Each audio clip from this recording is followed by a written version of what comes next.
ఒక్కటంటే ఒక్క చిన్న బలూన్. పొరపాటున ఒక చిన్న పిల్ల విసిరిన బలూన్ ఒక మనిషి ప్రాణం తీసింది.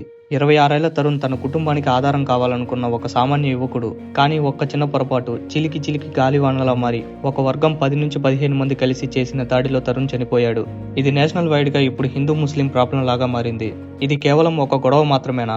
వీళ్ళ ఫ్యామిలీస్ మధ్య పాత కక్షలు ఏమైనా ఉన్నాయా? అసలు ఆ రాత్రి ఢిల్లీ ఉత్తమ్ నగర్ లో ఏం జరిగింది? దేశాన్ని వణికిస్తున్న ఈ దారుణం వెనుక పూర్తి నిజాలు ఇప్పుడు మనం డీటెయిల్ గా 5 నిమిషాల్లో తెలుసుకుందాం. మార్చి 3 హోలీ పండుగ రోజు మధ్యాహ్నం ఢిల్లీలోని ఉత్తమ్ నగర్లో జేజే కాలనీలో ఈ ఘటన జరిగింది. ఒక ఇంట్లో ఉన్న 11 ఏళ్ల చిన్న పాప హోలీ పండుగ జరుపుకుంటూ సరదాగా మేడ నుంచి ఒక చిన్న నీటి బలూన్ కిందకు పడేసింది. ఆ బలూన్ కింద వెళ్తున్న వేరే మతం షబానా అనే ఒక ముస్లిం మహిళకు తగిలింది. ఇది చిన్న పాప హోలీ పండుగ జరుపుకుంటూ సరదాగా పైనుంచి ఒక నీటి బలూన్ విసిరేసింది. ఇది జస్ట్ ఒక యాక్సిడెంట్ మాత్రమే, కావాలని వేసింది అసలు కాదు. బెలూన్ తగిలిన వెంటనే ఆ చిన్నారి పాప కుటుంబ సభ్యులు బయటకు వచ్చి తప్పు జరిగిపోయింది, అది చిన్నపిల్ల పొరపాటును చేసిన తప్పు పని, క్షమించండి అని ఆ మహిళ షబానాని అలాగే వాళ్ళ ఫ్యామిలీ మెంబర్స్ ని వేడుకున్నారు. కానీ మహిళ షబానా వాళ్ళ కుటుంబ సభ్యులు ఆ క్షమాపణలని అంగీకరించలేదు. అప్పటికప్పుడే ఆ చిన్న పాప ఫ్యామిలీకి ఆ మహిళ షబానా ఫ్యామిలీకి తీవ్రమైన వాగ్వాదం జరిగింది. ఆ పాప ఫ్యామిలీకి చెందిన తరుణ్ అనే వ్యక్తి ఈ గొడవకి తనకి ఎటువంటి సంబంధము లేదు. ఈ గొడవ జరిగే టైంలో అసలు తను ఇంట్లోనే లేడు. హోలీ పండుగని సెలబ్రేట్ చేసుకోవడానికి ఫ్రెండ్స్ తో బయటికి వెళ్లి తిరిగి ఇంటికి వస్తున్నాడు. ఆ చిన్న పాప తరుణ్ వాళ్ళ అన్న కూతురు. తరుణ్ ఇంటికి వచ్చే సమయంలో ఆ బెలూన్ గొడవ గురించి అతనికి తెలిసింది. ఆ గొడవని ఆపడానికి కంట్రోల్ చేయడానికి తరుణ్ ట్రై చేశాడు. కానీ అదే తనకి శాపంలా మారి చివరి రోజు అవుతుందని అనుకోలేదు. షబానా ఫ్యామిలీకి క్షమాపణలు చెప్పిన తర్వాత గొడవ సద్దుమణిగింది, కంట్రోల్ అయింది అని అందరూ అనుకున్నారు. కానీ అప్పుడే అసలు కథ మొదలైంది. ఆ షబానా ఫ్యామిలీకి చెందిన వాళ్ళు 10 నుంచి 15 మంది దాకా తరుణ్ ఇంటి దగ్గరకు వచ్చారు. వాళ్ళందరూ చేతుల్లో కర్రలతో రాట్లతో పట్టుకొని తరుణ్ ఇంటి దగ్గరకు వచ్చారు. ఇంట్లో ఉన్న తరుణ్ని రోడ్డు మీదకి లాగి చుట్టుపక్కల అందరూ చూస్తుండగానే అత్యంత దారుణంగా 10 మంది కలిపి కర్రలతో రాట్లతో కొట్టారు. తల మీద కడుపు మీద గట్టిగా కొట్టడంతో తరుణ్ అక్కడికక్కడే స్పృహ కోల్పోయి కుప్పకూలిపోయాడు. 10 మంది కలిసి కర్రలతో చేసి కొడుతుంటే అతను మాత్రం ఏం చేయగలడు? తరుణ్ స్పృహ కోల్పోయిన వెంటనే అతని ఫ్యామిలీ మెంబర్స్ తనని హాస్పిటల్కి తీసుకువెళ్లారు. ఫస్ట్ తనని దగ్గరలో ఉన్న DDU దయాల్ ఉపాధ్యాయ హాస్పిటల్కి తీసుకువెళ్లారు. ఆ హాస్పిటల్కి తీసుకువెళ్లే టైంలోనే తన సిచ్యువేషన్ చాలా క్రిటికల్ గా ఉంది. తల మీద కర్రలతో రాడ్లతో కొట్టడంతో విపరీతంగా రక్తం కారిపోయింది. డాక్టర్స్ ట్రై చేసినప్పటికీ బ్లడ్ ఎక్కువగా లీక్ అవడంతో తరుణ్ చనిపోయాడు. వాళ్ళు ఎంతలా కొట్టుంటే డాక్టర్స్ ట్రీట్మెంట్ ట్రై చేసే లోపలే తరుణ్ చనిపోయి ఉంటాడు. తరుణ్ ని హాస్పిటల్కి తీసుకువెళ్ళినప్పుడు అతను తండ్రి అతను అన్న పడిన ఆవేదన మాటల్లో చెప్పలేము.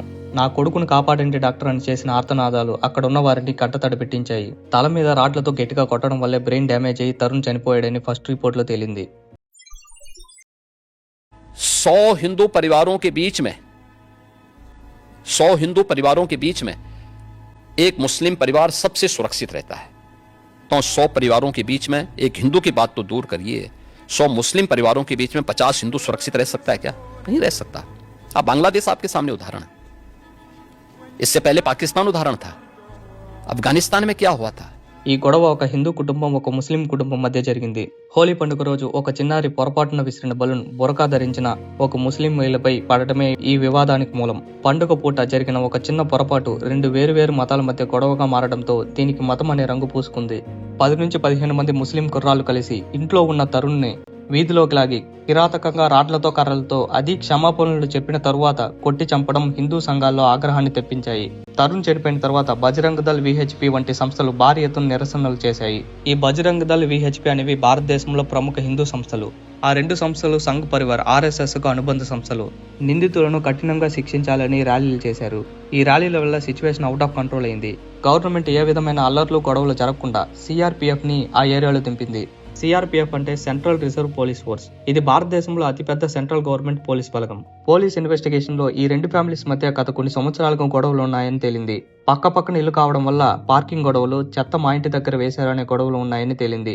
అయినా కానీ ఎన్ని గొడవలున్నా కానీ ఒక చిన్న పాప తెలియకుండా చేసిన ఒక చిన్న పొరపాటు క్షమాపణలు చెప్పిన తరువాత కూడా రాళ్లతో కర్రలతో తరుణ్ కొట్టి చంపడం ఒక విషాదకరం. పోలీసులు ఇప్పటిదాకా షబానా ఫ్యామిలీకి చెందిన 14 మందిని అరెస్ట్ చేశారు. తరుణ్ మరణించిన తర్వాత MCD municipal corporation of Delhi బుల్డోజర్లతో రంగంలో దిగింది.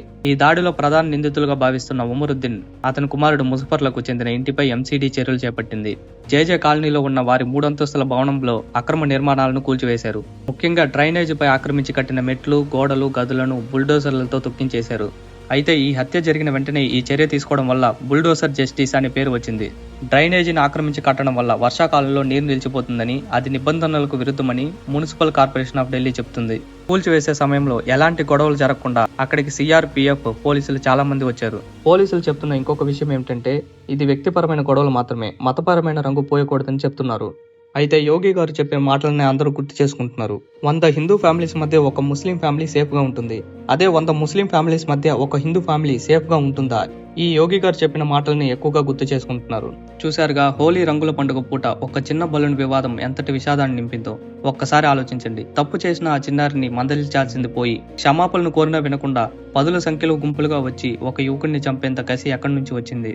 ఇది కేవలం ఒక గొడవ మాత్రమే కాదు, మనిషిలోని మానవత్వం చచ్చిపోయిందని చెప్పడానికి ఇది ఒక నిదర్శనం. తరుణ్ మరణంతో అతని కుటుంబం రోడ్డు మీద పడింది. తరుణ్ చేసిన పాపం ఏంటి? గొడవను ఆపి శాంతిని కాపాడాలనుకోవడమే అతను చేసిన తప్ప. గవర్నమెంట్ అక్రమ నిర్మాణాలను కూల్చివేయచ్చు, పోలీసులు నిందితులను జైలుకు పంపవచ్చు, కానీ పోయిన ప్రాణాన్ని వెనక్కి తీసుకురాగలరా? ఆ తల్లిదండ్రుల కంటిని తొడవగలరా?